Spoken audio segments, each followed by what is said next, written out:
하나님의 형상으로 살아간 사람들의 이야기, 생활신앙인 지금 시작하겠습니다. 오늘은 독일 함부르크 한일교회 담임 목사님이신 김광철 목사님을 모셨습니다. 안녕하세요. 안녕하세요. 독일에서. 네. 목사님 어떻게 독일에서 목회를 하게 되셨어요? 네, 제가 2009년부터 15년까지 독일 함부르크에서 네.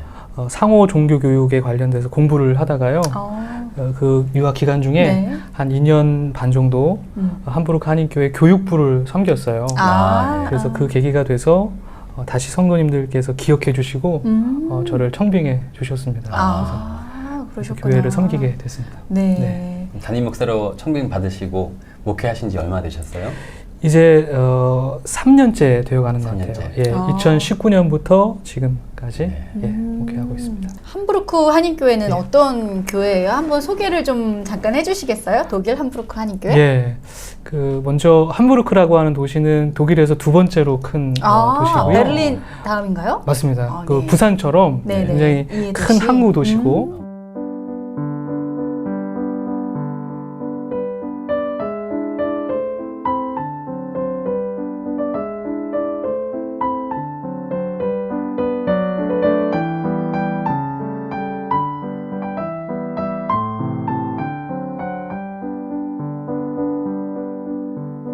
그리고 그 교회에서 52년 전에 그 독일 함부르크 땅에 52년 전에 교회가 세워졌어요. 그 교회는 최초에 60년대부터 해서 80년대까지 간호사, 광부, 또 조선공으로 독일 땅을 밟으신 성도님들이 마음을 모아서 이제 교회를 세우고 예배하면서 교회가 지금까지 이제 희년을 넘고 또 다른 희년을 바라보면서 이렇게 지금 교회 공동체가 세워지고 있어요. 굉장히 역사가 있는 교회네요. 의미가 있는 교회네요. 의미도 네. 있고. 그렇구나. 그러면 그런 그 처음에 교회를 세웠던 후손들이 지금 계속해서 자리를 잡고 다니는 건가요? 예, 지금 함께 교회를 세우고 또 예배했던 성도님도 여전히 1세대 성도님들도 계시고요. 그리고 2세대, 3세대에 걸쳐서 지금 계속 교회가 신앙의 유산이 이렇게 연결되고 있습니다. 그러면 그때 가셨던 분들은 아직 돌아오지 않은 분들도 많다는 거네요? 그렇죠. 한국으로 돌아오지 않으시고 그렇죠. 거기서 자리 잡고 그렇죠. 결혼하고 예. 그래서 그 아들과 손자들 뭐 자녀들이 맞습니다. 다 같이 가정을 이루어서 예. 그럼 좀 교회라고 하지만 이렇게 가족 구성원들이 많은 교회겠어요. 네, 이 가족이 물론 뭐 다른 여러 교회들도 마찬가지겠지만 가족 중심 이런 성향이 또 강하고요. 그렇겠어요. 그럴 수밖에 없을 것 같아요. 그렇죠. 지금은 한 뭐 대략 퍼센티지로 말한다면 한 70% 정도는 1세대 성도님들이시고요. 70%나요? 굉장히 많아요. 연세가 너무 많으시겠네요. 그렇습니다. 그래서 우리 교회에는 세 가지 좀 큰 비전이나 목적이 있는데 첫 번째는 이 신앙의 유산이 다음 세대까지 좀 연결됐으면 좋겠다. 그리고 1세대 성도님들을 좀 위로하고 또 잘 섬기는 일을 해야 되겠다 하는 것이 첫 번째고요. 두 번째는 이제 첫 번째 것 좀 연결되는 부분인데 다음 세대 교육을 좀 저희가 신앙교육을 신앙교육에 중점을 둬야 되겠다. 그래서 방금 가정이 중요하기 때문에 가정 예배를 좀 강조 가정 사역을 굉장히 또 중요시하게 생각하고 있어요. 그리고 세 번째는 이 독일 사회하고 교회와 우리 함부르크 한인교회가 좀 잘 연결됐으면 좋겠다. 그래서 교회를 하나의 나무로 표현하자면 이 나무가 땅을 뿌리내리지 않고서는 자라날 수가 없잖아요. 그래서 마찬가지로 우리 함부르크 한인교회가 단지 섬처럼 이렇게 공중에 떠 있는 것이 아니고 독일 사회와 문화 속에 또 교회 환경 속에서 잘 뿌리내리면 좋겠다 하는 게 이제 그러면 이제 그런 소망을 갖고 계시다는 거는 지금 여태껏 사실은 이제 한인교회가 약간 외딴 섬처럼 그렇게 깊이 뿌려박히지 못한 그 땅에 좀 약간 그런 어떤 외로움 같은 그런 느낌을 받으면서 지내셨다는 거기도 한가요? 물론 이제 한인교회가 50년 넘게 이렇게 그 땅 안에서 터잡을 수 있었던 것은 계속 지속적으로 한국 문화와는 다르고 또 독일 문화 속에서 그 다름 속에서 계속 뿌리를 내려왔던 것은 맞아요. 그런데 여전히 독일 사회나 문화나 또 기독교 교회 안에서 더 깊이 연결되어서 이제 두 그루의 서로 다른 나무가 아니고 한 그루의 나무로 이렇게 자라났으면 좋겠다. 그런 마음이죠. 그런 게 있습니다. 네. 굉장히 큰 일을 하셔야겠네요, 목사님. 목사님 교회 성도 수는 어떻게 되세요? 한 150분 정도 계신데요. 굉장히 많네요. 전체 다 하면 아마 자녀분들까지 하면 한 300분이 넘을 거예요. 근데 굉장히 큰 교회인데요. 예, 교회 예배에 출석하시는 분들, 주일날 출석하시는 분들은 첫 해에 제가 부임했을 때는 한 120분 정도 되셨던 것 같아요. 예. 그럼 그 중에 한 70%가 다 1세대라고 하셨잖아요. 예. 그럼 그 자녀들이나 3세대까지 내려왔을 그 자녀들은 교회를 안 다니는 사람도 많다는 얘기인가요? 예, 조금 그런 경향이 있어요. 이제 예배 중심의 신앙생활이 우리에게 너무 익숙하고 그렇죠. 본질적으로 여겨지는데 물론 예배가 굉장히 중요하고 본질적인 것은 맞지만 2세대, 3세대로 넘어갈수록 뭐랄까 세속화의 이 풍조에 자연스럽게 적응될 수밖에 없다 이렇게 생각이 돼요. 그래서 교회 중심, 예배 중심 이것보다는 그냥 사회 속에서 신앙의 정체성을 발견하는 사람들이 2세대, 3세대 갈수록 더 많아지고 있다. 그게 전반적인 독일의 풍토인가요? 꼭 그렇지만은 않은 것 같아요. 물론 이제 독일 교회라고 해서 완전히 일반화시킬 수는 없겠지만 뭐 유럽뿐만 아니라 지금 전 세계가 사실은 다 그렇죠. 그런 경향이 있다고 생각이 돼요. 근데 저는 오히려 혹자들은 뭐 독일 교회가 좀 심각하게 말하면 뭐 망했다, 너무 이렇게 침체돼 있다, 잠들어 있다 이런 얘기를 많이 하는데요. 오히려 지금 제가 제 시선에서 봤을 때는 그 독일 교회 성도들이 종교세를 내면서 국가와 또 교회가 해야 할 일들을 또 지원하고 있고 그리고 나름 그 사회 속에서 기독교적인 정체성을 가지고 살아가고 있다고 생각이 되거든요. 그래서 저는 그분들이 그야말로 익명의 그리스도인 우리가 겉으로 드러내진 않았지만 그렇게 잘 자리 잡고 있다, 튼튼하게 그렇게 생각이 됩니다. 우리가 아까도 잠깐 말씀을 하셨지만 이왕 이제 이야기가 나온 김에 보통 독일이나 유럽 쪽에는 이렇게 교회를 다니지 않으면서도 나는 그리스도인이라는 인식이 있다고, 그거를 어떤 사람들은 또 비판하기도 하고 교회 나가지 않는데 어떻게 그리스도인이냐라고 말하기도 하고, 또 더 나아가서는 독일 목회자들이 공무원인가요? 준공무원 같은 역할을 합니다. 그 어떻게 목사가 공무원이면 국가에서 주는 어떤 세금을 받아먹고 부패했다 혹은 열심히 하지 않는다 이런 말도 좀 비판을 하기도 하는데 어떤 현장에서 보시기엔 어떠세요? 그러게 이제 우리에게는 좀 낯선 그렇죠. 구조인 것 같아요. 근데 이제 독일 국민들이 종교세라는 걸 내요. 이제 한 달에 내는 그 월 소득세 중에서 한 6%에서 8% 정도의 굉장히 많은 높은 종교세를 비율이에요. 내는데요. 근데 이것은 아주 지극히 개인적이고 자유롭게 선택할 수 있습니다. 강제성이 아니라. 강제성이 전혀 없고요. 세금이나 선택할 수 있는 맞습니다. 세금. 그래서 그 세금을 종교세를 낸 분들이 사실은 이제 제도 안에서는 그리스도인이라고 저희가 평가를 하는 거죠. 집계를 하는 거죠. 그렇게 집계를 할 수 있는 거죠. 그래서 저희가 지금 교회 건물을 빌려 쓰고 있는 함부르크의 록슈테트라고 하는 이 교회는 두 교회의 건물이 있어요. 건물이 있는데 그 교회에 해당되는 그 지역에 종교세를 내신 분들이 한 7,000분 정도가 돼요. 7,000분이 되고 거기 안에 목사님이 3분이 같이 사역을 하고 계세요. 공동의 사역을 하고 계시고 지역을 나누어서 그러니까 7,000명당 한 3분 정도가 사역을 하게 되는 거죠. 그러니까 종교세를 내는 그 범위 안에서 네. 목회자의 그 자리가 수테일레가 결정이 되는 거예요. 아, 그러면 이렇게 그 한인 교회고 한국에서 오신 목사님이잖아요. 예. 근데 독일 목사님들이랑 똑같나요, 대우가? 예, 거기는 조금 이렇게 설명이 좀 필요할 것 같은데, 네네. 이제 독일 교회 연합, 독일 기독교 교회 개신교 교회 네. 연합인 에카데라고 하는 그 단체가 있어요. 네. 이것은 독일 종교청이라고 말할 수도 있겠고, 네, 교단 같은 개념이에요. 그렇죠. 전체 루터 교회를 포괄하는 예, 그런 것이고요. 그리고 우리 NCCK, 우리 네, 한국 기독교 교회 협의회가 있잖아요. 그래서 이 두 단체가 서로 협약을 맺었습니다. 예, 그것이 1984년도부터 시작해서 지금까지 쭉 이어져 오고 있는데요. 이 협약에 근거해서 지금 제독 한인교회 협의회라고 하는 8개의 교회가 소속된 네.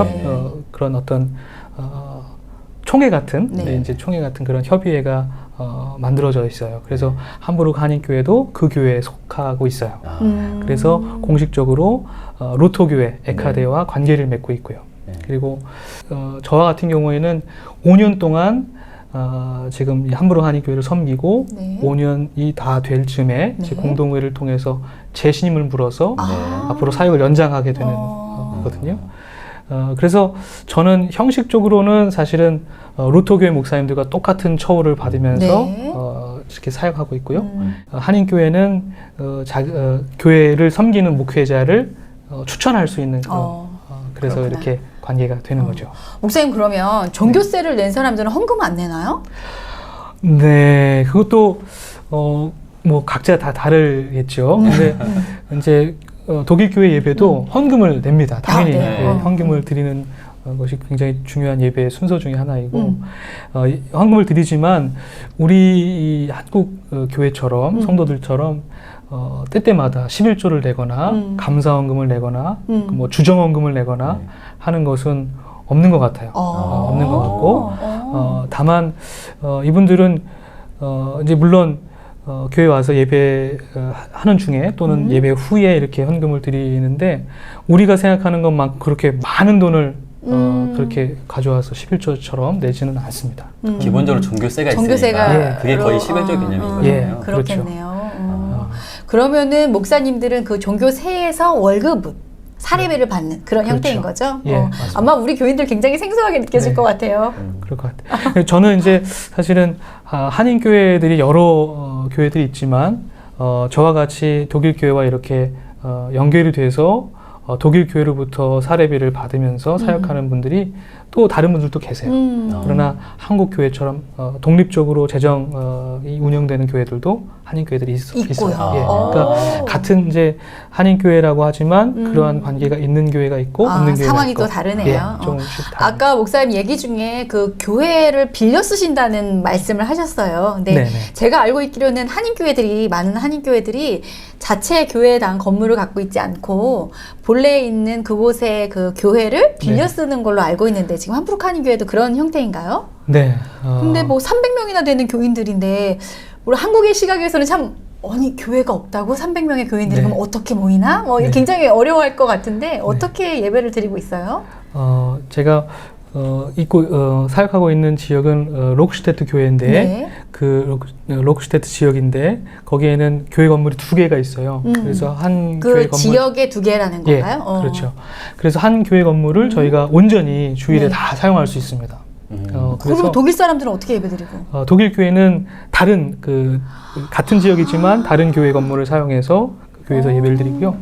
저희는 주일날에 또 토요일날 주일날은 온전히 네. 그 교회 건물을 사용할 수 있어요.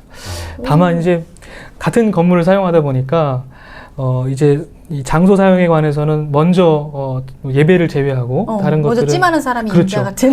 그래서 교회 건물 저쪽에 네. 그 칠판 같은 게 있어요. 그래, 그래서 예약할 수 시간마다 있게? 이렇게 다 적어놓고 또 목사님하고 서로 또 커뮤니케이션 하면서 조절을 그래요? 해야 됩니다. 안 그러면 마음 상하는 일이 가끔씩 있었어요. 있을 것 같아요.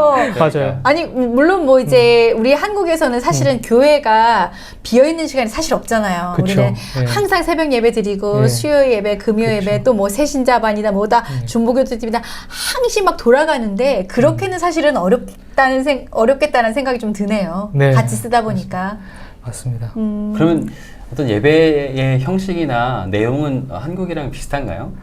네, 뭐 대동소이하다고 생각이 돼요. 대신 우리 교회 같은 경우에는 주일 예배하고 또 수요기도 모임을 네. 제외하고는 특별한 공적 예배는 없습니다. 네. 없고요. 새벽기도 또 금요 철야 같은 그런 모임들은 없고요. 없고. 네. 예, 그렇게 진행이 되고 있어요. 혹시 한인 교회인데 독일 사람이 나오기도 하나요? 네, 그래요? 예, 우리 한독 부부들이라고 하죠. 네네네. 이제 네, 한국인이신데 독일 분하고 결혼한 분도 네. 있고요. 또 외국인 분들하고 결혼하신 네. 분도 있고요. 그래서 그분들이 그래도 꽤 됩니다. 그래서 분들이 그래서 저희는 이제 한국어로 네네. 예배가 처음부터 끝까지 이렇게 진행이 되기 때문에 아, 그래요? 이제 설교 같은 경우에는 미리 네. 번역팀이 따로 있어요. 한 5분 정도의 성도님들이 돌아가면서 그럼 목사님이 네. 원고를 보내면 그렇죠. 다 텍스트화 해가지고 맞습니다. 이렇게 띄워놓는 건가요? 그렇죠. 자막으로? 우리가 하나님을 신실하신 분이라고 고백하는 이유가 바로 여기 있습니다. 하나님은 한 번 약속하신 것은 반드시 지키시는 분이십니다. 어이구야. 그래서 그 작업이 굉장히 좀 어려운 작업인데 그러니까요. 그래서 월요일부터 수요일까지는 제가 빠르면 빠를수록 더 좋으니까 월요일부터 수요일까지는 전적으로 무조건 예. 원고를 만드셔야겠다. 설교를 준비하고 빨리 넘겨주죠. 이 번역팀을 위해서. 와. 그리고 그분들이 이제 한 3일 정도를 근데 번역해서. 번역팀들도 웬만한 신학적 지식을 갖게 될 것 같아요. 그 원고를 계속해서 보고 또 제대로 된 그 의미를 전달하려다 보면 네. 그렇게 될 것 같아요. 맞아요. 처음에는 굉장히 어려운 그러니까. 일이니까. 네. 어려운 일이어서 좀 굉장히 불만 섞인 볼펜 소리도 듣고 그랬는데 제가 이제 가급적이면 조금 어려운 신학적인 용어들이 있다면 그건 좀 제가 직접 찾아서 보내주기도 하고요. 예, 대략적인 것을 이야기해주기도 하고요. 그렇게 진행합니다. 목사님 사실 예. 독일어가 너무 어렵잖아요. 예, 어렵죠. 아베체데, 에프게, 하이어트카. 어렵죠. 너무 어려운데 좀 뭐 1세대 사실 우리 교인들 분들이야 한국어가 좀 친숙하고 그러겠지만 아까 한독 부부라든지 예. 또 3세대로 갈수록 예. 뭐 한국어보다는 독일어가 편안할 텐데 예. 그런 교우들과 어떻게 소통하세요? 너무 어려울 것 같아요. 예. 이렇게 긴밀하게 이렇게 감정을 교류하기가 이 언어의 장벽 때문에 맞아요. 어렵지 않을까. 저도 가만히 생각해 보니까 제가 이거는 우리 성도들이 좀 보면 좀 안 될 것 같아요. 근데 제가 이제 그 학부 시절에 네네. 신학 도구라는 수업이 있었어요. 있죠, 네. 있죠. 이춘선 박사님이 있죠. 이렇게 네. 독일어를 직접 네. 가르쳐 주시고 또 독일 이제 목사님 네. 오셔서 같이 이렇게 맞아요. 수업해 주셨던 기억이 나는데 저는 그때 당시에 독일에 대한 관심이 없었고 이걸 내가 왜 배워야지? 그러니까. 한국어로 성경 읽으면 되는데 그래서 수업을 뛰쳐나와서 자유롭게 이렇게 잔디밭에서 그렇죠. 이렇게 혼자만의 자율학습을 하다 보니까 F 학점이 나왔어요. 그래서 제가 그래 독일어하고 나랑 인연이 없다 이렇게 생각하고 제가 이제 29살에 독일에 처음 갔을 네. 때 그때 아베체대를 공부하기 시작했어요. 그때부터요. 네, 그때부터. 그리고 나서 지금 이제 한 10년이 네. 흘렀는데 여전히 독일어는 저에게 낯선 언어고 그러니까요. 어려운 언어예요. 막 네. 물건인데 남자 여자 나뉘어지고 그렇잖아요. 맞아요. 다 어려워요. 너무 어려운 것 다 같아요. 있어서 그래서 어떻게 이제 성도들하고 소통하는 네네. 문제가 사실은 굉장히 어렵고 또 중요한 문제인데 특별히 이제 2세대, 3세대 우리 자라난 청소년들하고는 이제 독일어가 편하고 네. 아니 편한 정도가 아니고 그냥 한국말을 이해할 수 그렇죠. 없는 청소년들이 있거든요. 네, 네. 그래서 뭐 물론 아주 짧은 독일어지만 제가 최선을 다해서 독일어로서 설명해 주려고 해요. 그러면 제 생각에는 이 말을 넘어선 어떤 그래요. 동감의 능력이 있는 것 같아요. 제가 진심으로 그럴 수도 있어요. 바라보는 안쓰러워서 그럴 수도 있고 우리 청소년들이 너무 착한 거일 수도 있고요. 이제 독일어로 네. 제가 설교하고 기도하는 것을 좀 더 편하게 지금보다 더 잘했으면 좋겠다 하는 이제 기도를 항상 해요. 그래서 그렇죠. 아유. 그러다 보니까 조금 조금씩 그런 기회들이 생겨요. 그래서 제가 한 달에 최소한 한두 번 정도는 네. 가까운 이웃 교회에서 네. 인도네시아 교회에서 제가 독일어로 설교하고 기도하는 이 사역을 한 1년 정도 좀 넘었어요.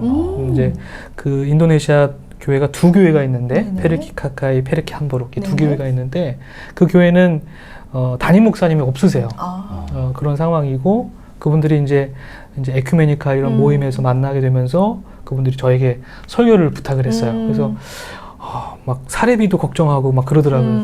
걱정하지 말라고 제가 기꺼이 하겠다고 해서 그때 예배 드리고 또 그렇게 하고 있어요. 아유, 그러시구나. 어렵지만. 근데 목사님 그렇잖아요. 물론 이제 단순히 말로 뱉어지는 언어를 뛰어넘는 사람과 사람 간에는 감정 교류가 있지만 이 목회는 그래도 말로 이렇게 네. 위로하고 이런 것들이 참 큰데 맞아요. 얼마나 노력을 많이 하셨을까. 참. 네. 목사님 좀 그새 주름살이 좀 깊어지셨어요. 여기 주름이 깊어졌어요. 그러니까. 물론 사역이 어렵다기보다는 아마 언어 때문에 또는 문화 때문에 받는 그런 스트레스가 암암리에 있는 것 같아요. 그럼 목사님, 한인교회를 담임하면서 가장 어려운 건 어떤 거예요? 여러 가지가 있겠죠. 네. 제가 제가 왜 이런 질문을 드리냐면 예. 그냥 제가 아주 얇게 들은 이야기로는 예. 이렇게 한인교회, 뭐 독일이 뿐만 아니라 모든 나라에서 한인교회, 그러니까 떠나온 자들인 거잖아요. 예. 이민자로 살아오는 자들의 알게 모르게 이렇게 쌓여있는 그 외로움과 예. 그리고 또 뭐 세상에서의 자기 위치에 대한 어떤 그런 어려움과 네. 그런 것들이 막 켜켜이 쌓여서 굉장히 이민 목회자로 살기가 어렵다라는 얘기를 굉장히 많이 들었었거든요. 예. 네. 그래서 어떠신지 가장 어려운 게 뭘까? 네. 아마도 이제 성도님들이 네. 이민자로 네. 낯선 땅에서 그렇죠. 삶의 뿌리를 내리면서 사시다 보니까 스스로 강해지셔야 하는 것, 그렇죠. 그리고 살아남아야 한다는 것 분명히 있을 것 같아요. 네. 그래서 성경에 이제 창세기에 보면 아브라함부터 해서 요셉까지 네. 족장의 이야기가 네. 쭉 나오잖아요. 그들도 사실은 현대적인 시각에서 보면 이민자라는 네. 생각이 네. 들어요. 계속 이동하면서 또 살아남아야 하고 어떻게 보면 이민자들 또 이민교회들은 늘 광야의 시간 속에 살고 있다는 생각이 들어요. 그래서 광야의 시간 속에서 근데 그것이 단순히 문화적인 차이 또는 지역의 차이 이런 걸 좀 뛰어넘어서 늘 깊은 또는 외로움 또는 삶의 무거운 그런 무게들을 느끼면서 살아가시는 것 같아요. 물론 이제 한국에서 살아가시는 분들도 마찬가지겠지만 그래서 저는 목회자로서 정말 진실한 사랑으로 우리 성도님들 한 분 한 분을 좀 또 위로해드리고 싶고 또 하나님 말씀으로 또 힘 있게 세워드리고 싶고 그런 마음이죠. 그래서 이제 가장 목회의 근본적인 동기가 아닐까 목회자로서의 역할이 아닐까 이런 생각을 해보게 돼요. 그러면 이렇게 굉장히 치열하게 사셨던 분들이잖아요. 네. 뭐 낯선 그때는 뭐 지금이야 비행기 타고 가는 게 익숙하지만 예. 그때는 정말 머나먼 타국 땅에 가야 된다는 그 결심을 가지고 가족을 위해서 간 거잖아요. 대부분. 그쵸. 예. 진짜 파이팅 넘치실 것 같아요. 우리 1세대 그 맞아요. 교인분들은 예. 뭐 진짜 산 옮기라고 해도 옮길 수 있을 만한 맞아요. 그런 파이팅을 갖고 있으실 것 같은데 뭐 네. 재미있는 에피소드 같은 건 없었을까요? 예전에 그 어떤 집사님 댁에 네. 방문했는데 네네.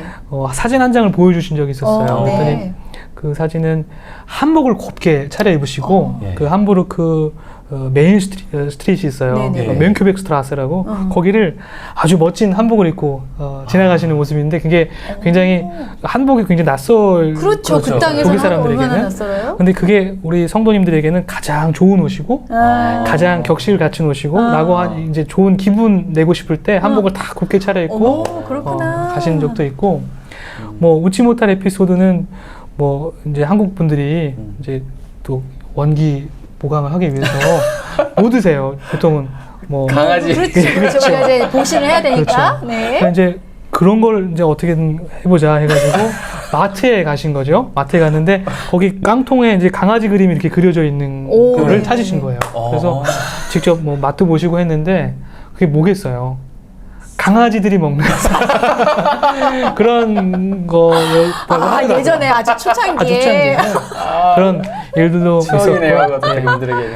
근데 정말 우리 성도님들이 이제 그 땅에서 네. 자식들 건사하고 사랑의 노동을 통해서 또 가정과 교회를 세워 주셨거든요. 그러니까 그분들이 가지고 있는 열정은 아마 말로 표현할 수 없을 것 같아요. 그러니까요. 그래서 그 열정 그대로 또 교회도 그렇게 열정적으로 섬기시고 그렇겠어요. 지금까지도 그렇습니다. 그래서 늘 이러한 열정적인 모습을 목회자로서 또 배우죠. 그렇게 최선을 다해서. 열정하면 저희 교회에도 진짜 빠질 수 없거든요. 정말 진짜 열심히 해요. 교인은 적은데 일당백이에요 정말. 꼭 한번 좀 네. 우리 교인들 어떻게 데리고 가고 싶은데 한번 예. 만났으면 좋겠네요. 이렇게 독일에서 목회를 해보셨으니까 3년 정도 해보셨으니까 한인 교회이긴 하지만 좀 다르지 않을까 생각은 들거든요. 그래도 독일 사람들이고 2세대, 3세대는 또 독일 문화에 오히려 친숙해졌을 테고 그렇다고 한다면 한국에서의 목회와 독일에서의 목회 좀 차이점이 있는지. 그닥 그렇게 큰 차이점은 없는 것 같아요. 똑같네요. 사람 사는 게 한국이나 함부로구나.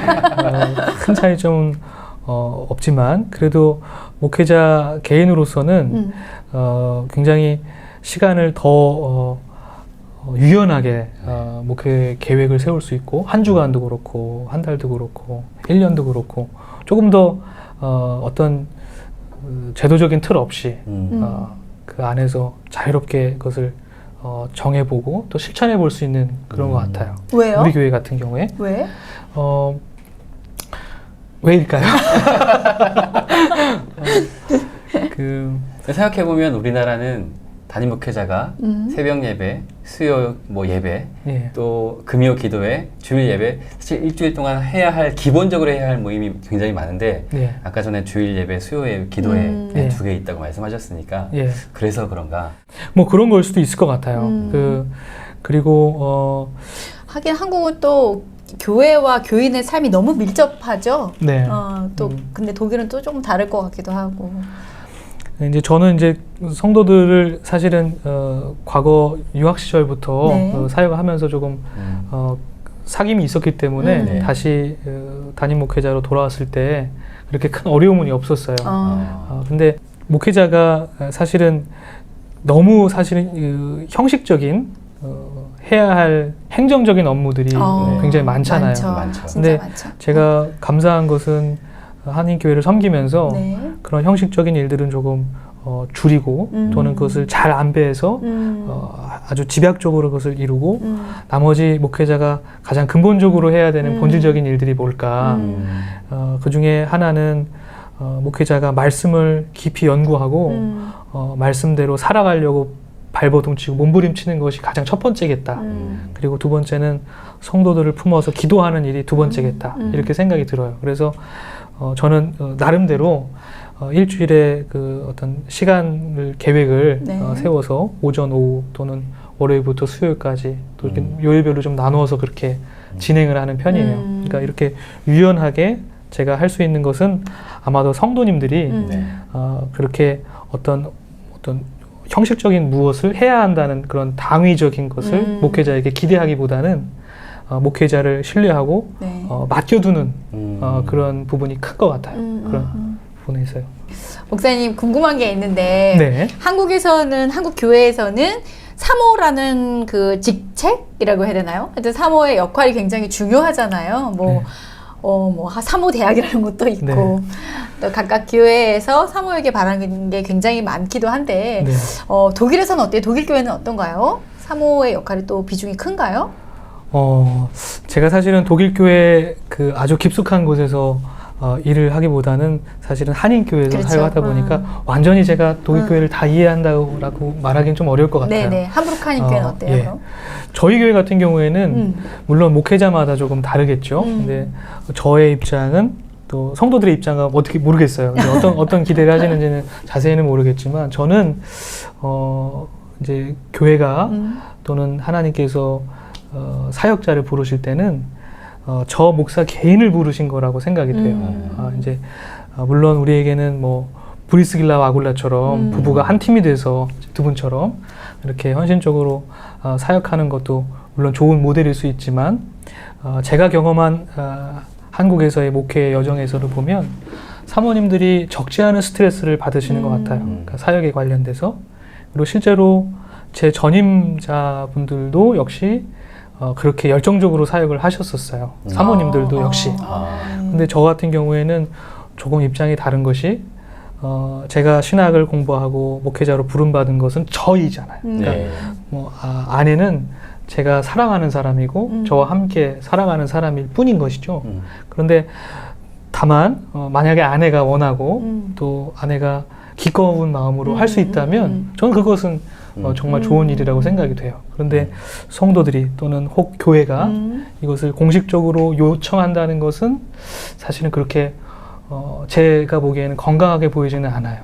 그래서 제가 이제 처음 부임할 때 이제 저희 그 독일 교회 노회장 목사님이신 그 프로프스 멜저라는 목사님이 계세요. 네, 그러니까 아유, 멜저 목사님인데 멜젓 아니고요. 멜저. 네. 멜저. 그 목사님이 제가 부임하는 예배 때에 첫 예배 때 성도님들에게 간곡하게 부탁한 것 중에 하나는 목사님을 쉬게 해주십시오. 라는 요청이었어요. 그러니까 너무나 많은 목회 사역에 대한 또 요청, 또 부담은 목회자 스스로를 또 고갈시키는 물론 목회자가 늘 성령 충만해야겠지만 인간인지라 어느 순간에는 너무 힘들다라고 말하고 싶을 때가 있잖아요. 근데 더욱이 함께 살아가고 있는 아내에게조차 그런 깊은 어떤 부담감이 주어진다면 그것은 목회자 스스로 굉장히 힘든 상황까지 갈 수 있다라는 생각이 들어요. 그래서 조금 성도들도 목회자나 사모에 대한 배려가 있어야 하고 또 목회자와 사모 역시 교회에 대한 건강한 이해나 또는 목회자로서의 그런 역할 분담에 대해서도 깊이 좀 고민해 봐야 한다는 생각이 듭니다.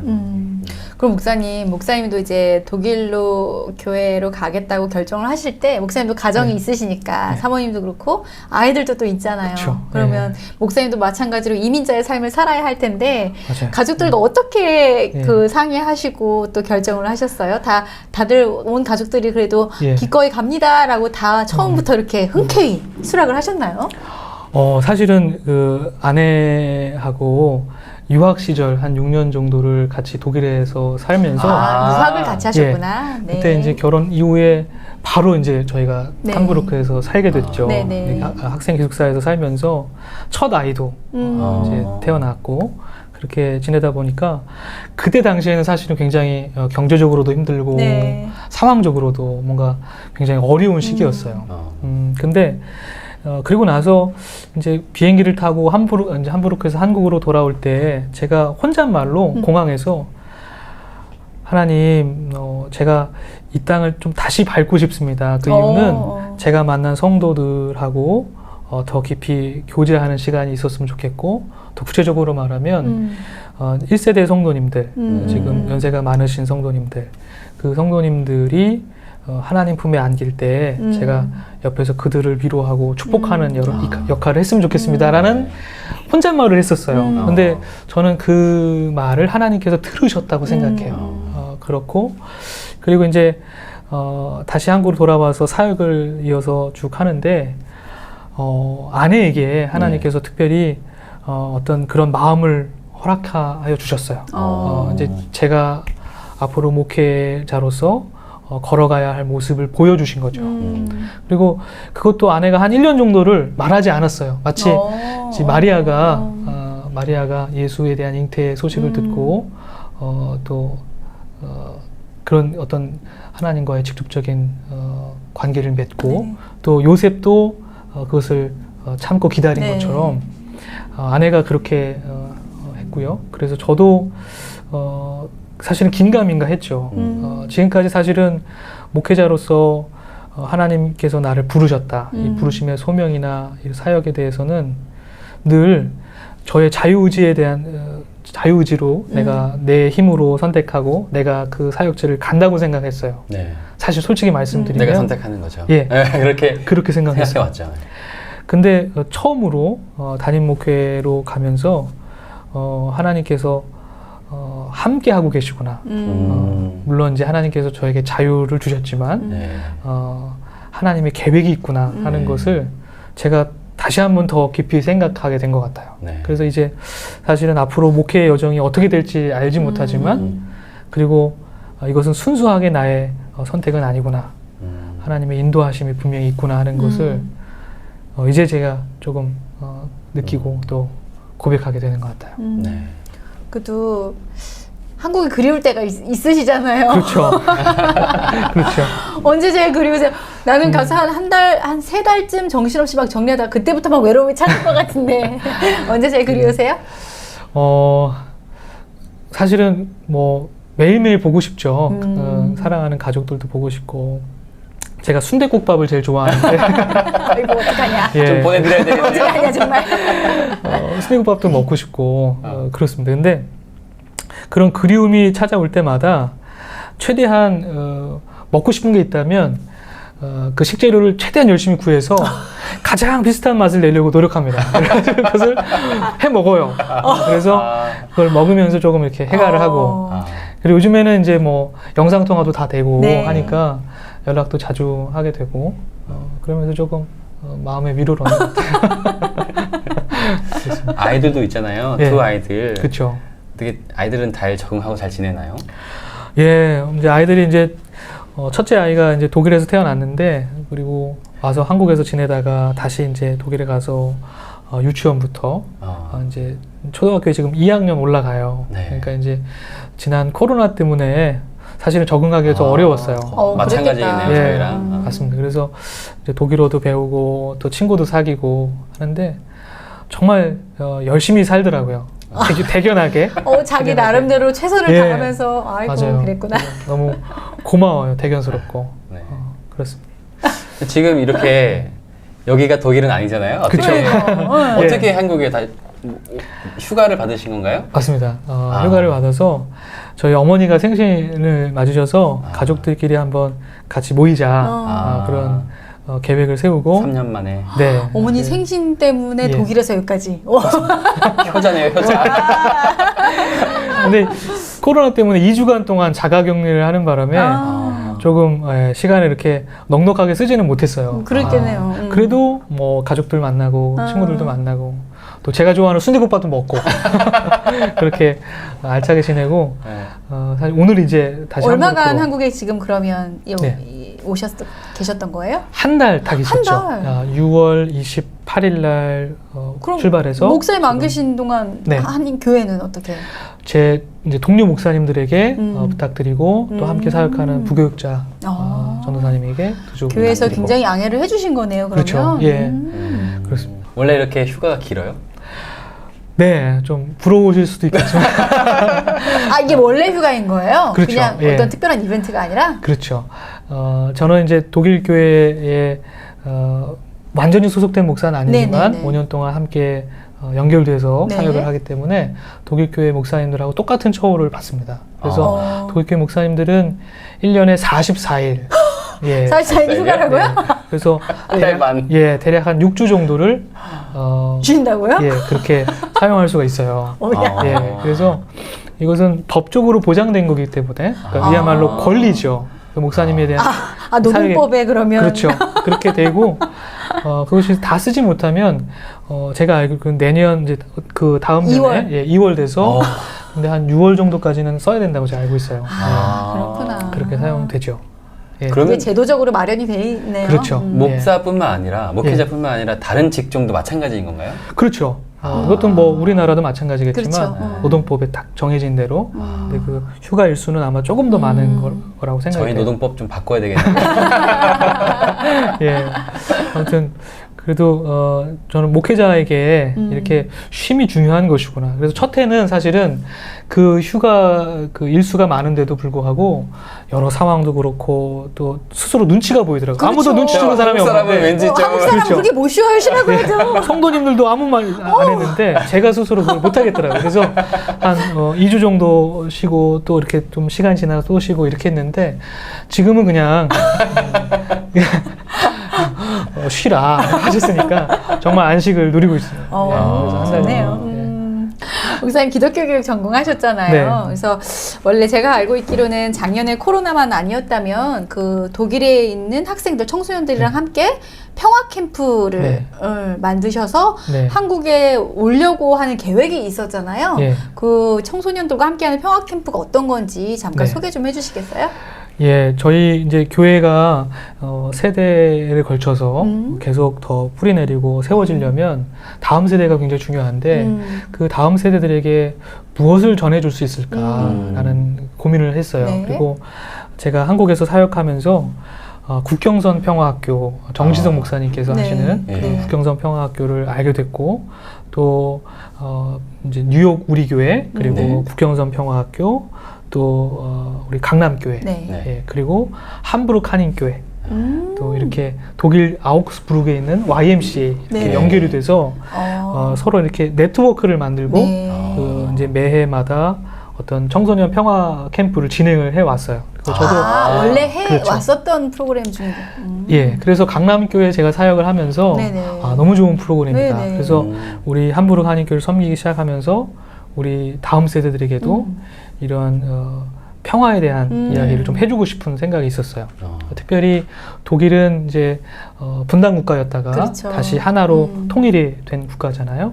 그러니까 사실 지금 자라난 청소년들, 독일에서 독일 청소년들은 통일 이후의 세대이고요. 그리고 우리 한국에서 자라나는 우리 자녀들은 사실은 통일 이전의 세대이잖아요. 그러니까 통일 이후의 세대와 통일 이전의 세대가 서로 만나서 서로 교류할 수 있다면 평화 또는 통일에 대해서 같이 이야기를 나눌 수 있다면 큰 좋은 영향을 끼칠 수 있겠다 생각이 들었어요.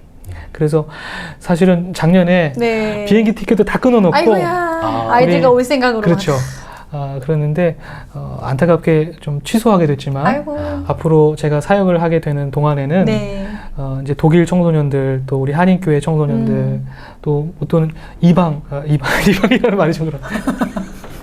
이민교회나 또는 외국인 교회 오랑캐 말고요. 그런 청소년들하고 같이 이제 연결시켜서 같이 이제 그런 평화교육 프로그램을 진행하면 좋겠다 하는 생각이에요. 만약에 오시게 되면 저희가 저기 파주 가깝거든요. DMZ 가깝거든요. 저 일산이 또. 그렇죠. 그렇죠. 저희가 한번 대접하거나 모실 수 있는 기회를 주신다면 영광일 것 같네요. 정말 좋은 거는요.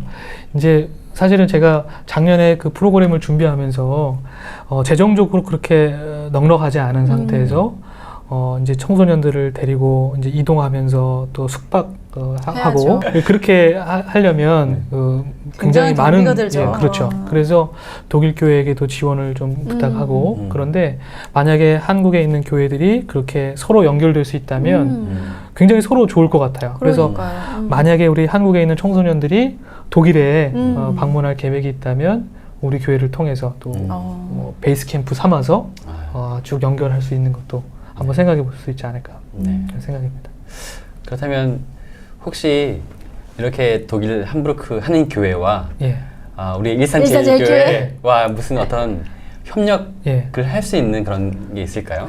그러면 이참에 MOU를 체결할까요? 자, 이제부터 어떤 걸 함께 협력할 수 있을까요? 뭐 기도의 동역자야 당연히 하는 것이겠지만 실질적으로 함부르크 한인교회와 제가 아까 말씀드린 것처럼 그 네트워크를 구성하는 거 있잖아요. 그러니까 사실은 교회 규모의 크고 작음에 상관없이 우리가 굉장히 아주 촘촘하게 그 네트워크를 연결해 갈 수 있다면은 정말 이거는 이제 사람이 엮어놓은 것 같지만 이 사람이 엮어놓은 이 네트워크를 통해서 하나님께서 일하실 수 있는 그런 바탕이 될 것 같아요. 그래서 일산제일교회하고 함부르크 한인교회도 이렇게 서로 긴밀하게 연결됐으면 좋겠어요. 독일 가야겠어요.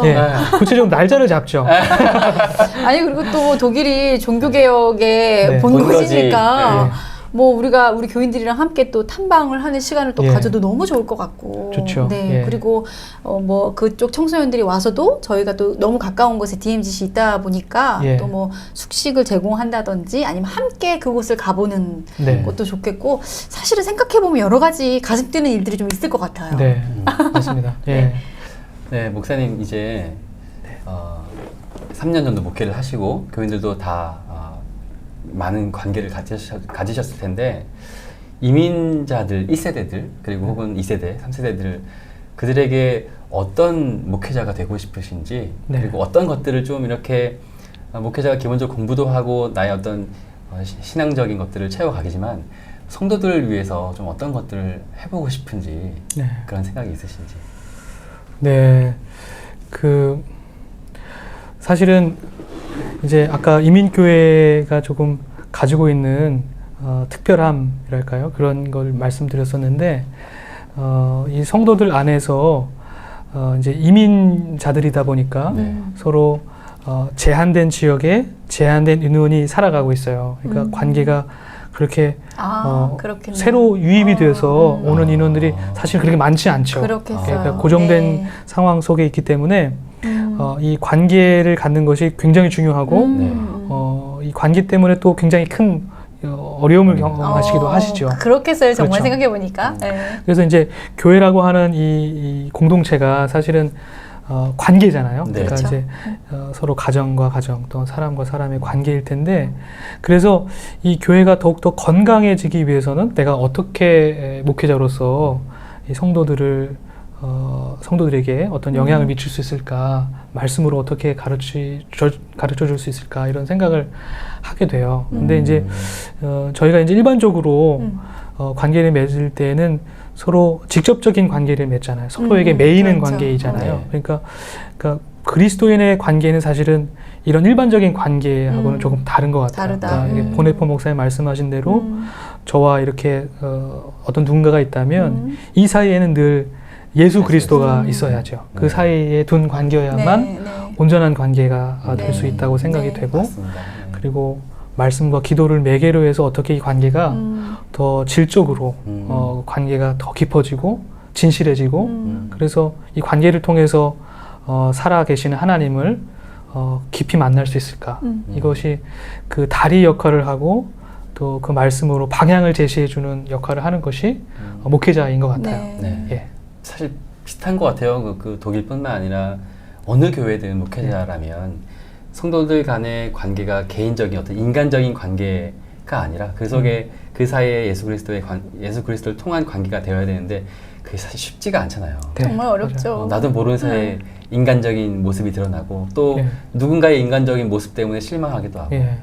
그런 상처로 인해서 좀 어려움 겪는 경우도 덜어 있나 봐요. 네, 그리고 특별히 또 가족 구성원들로 많이 이루어진 네. 교회잖아요. 네. 그러다 보니까 가족에서의 사소한 어떤 다툼이 교회 안에 그대로 가지고 오는 경우도 있을 것 같아요. 네. 뭐 제가 2년 반 지금 이렇게 목회하지만 아직까지 그런 경우는 아직 없었어요. 다행이에요. 뭐 원래 드러나거나 이런 그런 것은 없지만 아마도 다른 이민교회들은 어떨지 모르겠어요. 근데 이 관계가 어렵고 중요하구나 하는 것을 제가 저기 목회하면서 느끼게 되는 것 같아요. 예. 목사님 이제 2년 남으신 건가요? 계약직이신 건가요? 그렇죠. 계약직이죠. 계약직이니까 이제 2년 반 정도 이제 네. 사실은 이번 휴가를 통해서 네. 제가 이제 터닝 포인트다라는 생각이 들었어요. 절반 정도. 예, 전환점이다 생각이 들고 그동안 굉장히 부족하지만 2년 반 동안 사역했던 것들을 좀 돌아보고 앞으로 2년 반 동안 또는 앞으로 계속 섬기게 된다면 어떤 방향으로 어떤 모습으로 사역을 할지 한번 깊이 생각해 봤어요. 근데 저한테는 그 2주 동안의 자가격리 시간이 그렇게 좋았던 것 같아요. 그렇게 많이 생각하고. 깊이 생각해 볼 수 있는 그런 시간이 됐던 것 같아요. 광야로 들어간 시간이었네요. 그렇죠. 예, 아주 너무 깊이 들어가가지고. 그러면 앞으로 이제 함부르크 한인교회 담임 목사로서 네. 좀 기대하는 것, 아니 그려가는 것들이 있을까요? 큰 어떤 비전이나 또는 저 나름의 어떤 계획이나 욕심 이런 건 없어요. 다만 제가 또 어렸을 때부터 신앙생활을 해오면서 제가 바라보고 만났던 목사님들의 모습과 지금 제 모습을 스스로 돌아봤을 때 나는 어떤 목회자로 만들어져 가고 있는지를 생각해 보게 돼요. 근데 저는 가장 저에게 있어서 저 스스로에게 조금 더 주문해 주고 싶고 계속 저를 스스로 좀 다그치고 싶은 부분이 설교하는 대로만 살자. 아이고 어려워. 아이고 어려워. 아이고.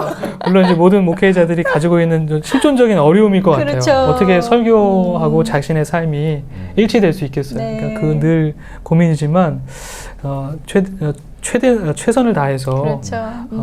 이 허위 의식으로부터 또 이 가식과 위선으로부터 좀 벗어나자. 그래서 진리를 쫓는 그런 구도자가 되어서 그렇게 먼저 하나님 앞에 서면 성도들의 평가도 사람들의 평가도 그 이후에 네. 것이다라는 생각이 들어요. 그래서 초창기에 너무 많이 사실은 잘하고 싶었어요. 아우 그럼요. 잘하고 싶어서 그럼요. 다른 사람들의 시선이나 평가에 저를 자신을 좀 내맡기기도 하고 좌우로 좀 흔들리기도 하고 그런 시간들이 있었는데 지금 이제 다시 한번 마음을 다잡게 돼요. 그래서 이제 먼저 그 말씀에 붙들린 바 돼서 먼저 하나님 앞에 서는 존재가 되면 참 좋겠다.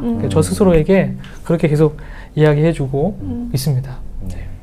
이제 정리를 해야 될 텐데 이제 독일어로 네. 독일어로 한번 간단하게 우리 교인들에게 한번 한마디 해주실 수 있을까요? 그거 어떻게 번역하시려고요, 목사님? 아 독일어로 하라고요? 독일어로 짧게. 여러분 다 들으실 수 있으시죠? 이해되실 거예요 아마? 독일어로 찬양을 하면 제가 하겠는데. 아니 제가 네. 항상 목사님 하면 김광철 이렇게 이름을 떠올리면 저는 항상 그 그려지는 그림이 있는데 그 우리 네. 과 사무실에서 항상 그 기타 치고 노래하는 그 모습. 네. 그게 가장 1번으로 그 그려지는 모습의 목사님 하면 또 찬양을 얼마나 잘하시는지 몰라요. 목소리도 지금 좋으시잖아요. 찬양하는 목소리 더 좋거든요. 그래서 항상 기타 치면서 노래하고 네, 뭐 과사뿐만이 아니라 잔디밭에서 아까 그 네. 독일어 수업 대신에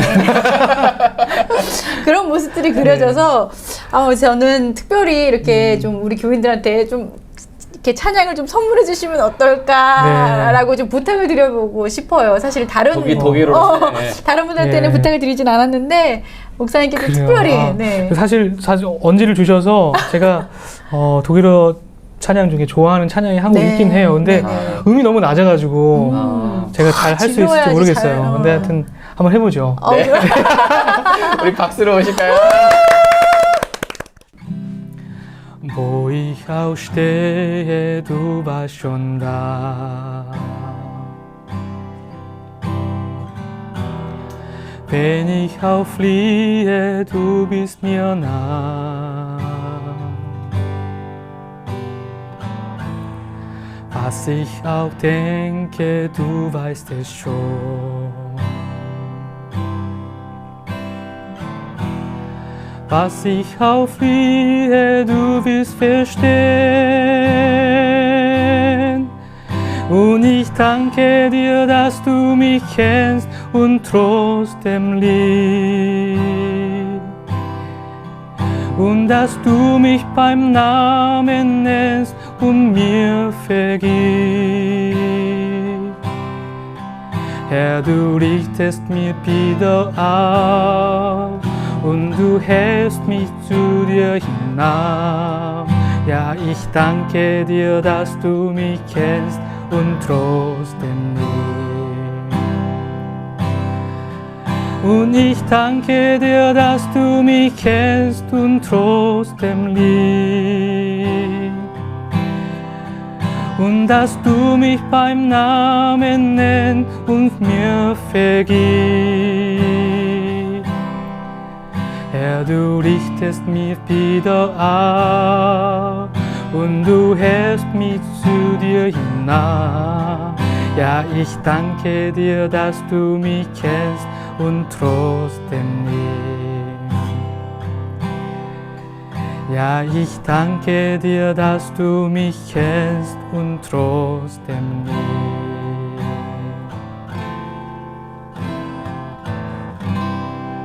감사합니다.